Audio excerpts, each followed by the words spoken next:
एक गांव में श्याम नाम का एक व्यक्ति रहता था। वह बहुत ही मेहनती और ईमानदार व्यक्ति था। उसके हाथ से बनाए समोसे काफ़ी स्वादिष्ट होते थे, जिस कारण से दूर दूर से लोग उसे अपने यहाँ कोई आयोजन होने पर समोसे बनाने के लिए बुलाते थे। एक बार की बात है, उसके पास ही के गांव के एक सेठ के यहाँ शादी का आयोजन था, जिसमें समोसे बनाने के लिए श्याम को बुलाया गया था। फिर श्याम उस गांव में जाकर सेठ के यहाँ समोसे आदि सब अच्छे से बना देता है।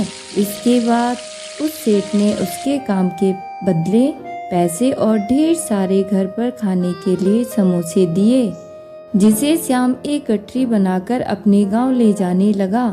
उसके गांव का रास्ता एक जंगल से होकर गुजरता था। जंगल काफ़ी घना था और शाम भी हो गई थी। फिर धीरे धीरे उस जंगल के रास्ते जा रहा था कि अचानक से उसके सामने एक चुड़ैल प्रकट हुई, जिसे देखकर श्याम बहुत ही डर गया और फिर डर के मारे उस चुड़ैल के सामने रुक गया।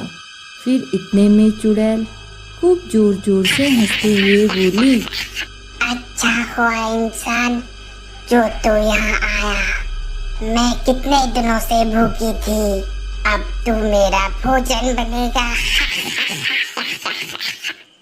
फिर डरते हुए श्याम चुड़ैल से बोला, अगर आप मुझे खा लोगी तो फिर मैं कभी वापस अपने घर नहीं जा सकूंगा, जिसके कारण लोग इस जंगल में आने से डरने लगेंगे। यदि लोग नहीं आएंगे तो आपको हमेशा भूखा ही रहना पड़ेगा।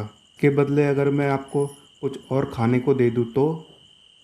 श्याम की यह बात सुनकर चुड़ैल बोली, फिर और क्या दे सकता है खाने में जिससे मेरी भूख मिट जाए? मेरी गठरी में ढेर सारे समोसे हैं। अगर आप उसे खाओगी तो निश्चिंत ही आपकी भूख मिट जाएगी। ठीक है, जल्दी से वो समोसे मुझे दे। इसके बाद श्याम ने अपनी गठड़ी खोलकर वह सारे समोसे उस भूखी चुड़ैल को दे दिए। फिर उन स्वादिष्ट समोसों को खाकर चुड़ैल बोली, तुम्हारे समोसे बड़े ही स्वादिष्ट हैं, मुझे बहुत ही अच्छे लगे, इसलिए तुम्हारी जान को छोड़ती हूँ। लेकिन एक शर्त है, मुझे फिर से ऐसे ही समोसे खिलाने पड़ेंगे। मैं बहुत ही गरीब हूँ, इसको बनाने के लिए ढेर सारे पैसे चाहिए।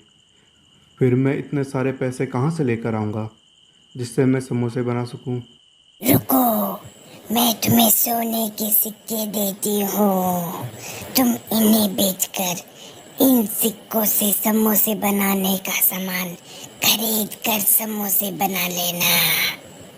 इसके बाद वह चुड़ैल अपने उस पेड़ की गुफा में गई और ढेर सारे सोने के सिक्के लेकर आ गई, जिसे देखकर श्याम दंग रह गया और फिर उस चुड़ैल से समोसे लाने का वादा करके वापस अपने घर चला गया।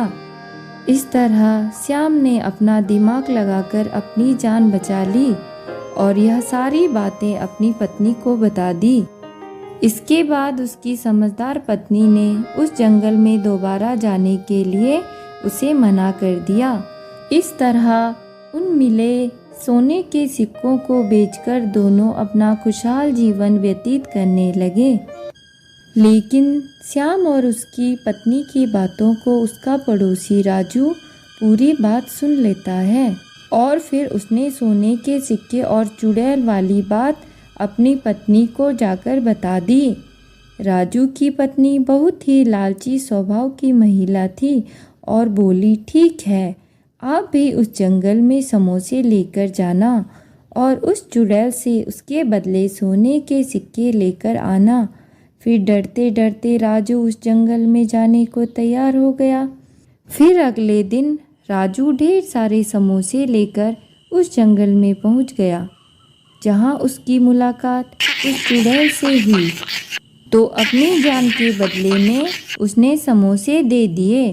फिर उसके बदले उस चुड़ैल ने अपने पेड़ की गुफा से सोने के सिक्के लाकर राजू को दे दिए।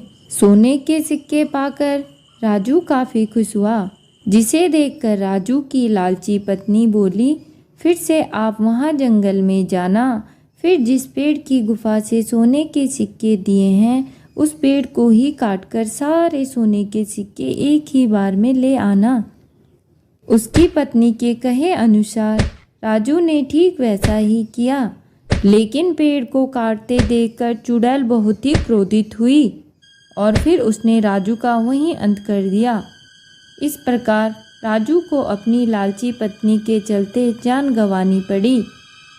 इस कहानी से हमें यह शिक्षा मिलती है कि यदि विपत्ति के समय भी धैर्य से काम लें तो मुसीबत टल जाती है और कभी भी जानबूझकर मुसीबत मोल नहीं लेनी चाहिए और कभी भी ज़्यादा लालच नहीं करना चाहिए, वरना इन सभी की बहुत भारी कीमत चुकानी पड़ती है, जैसे राजू ने चुकाई।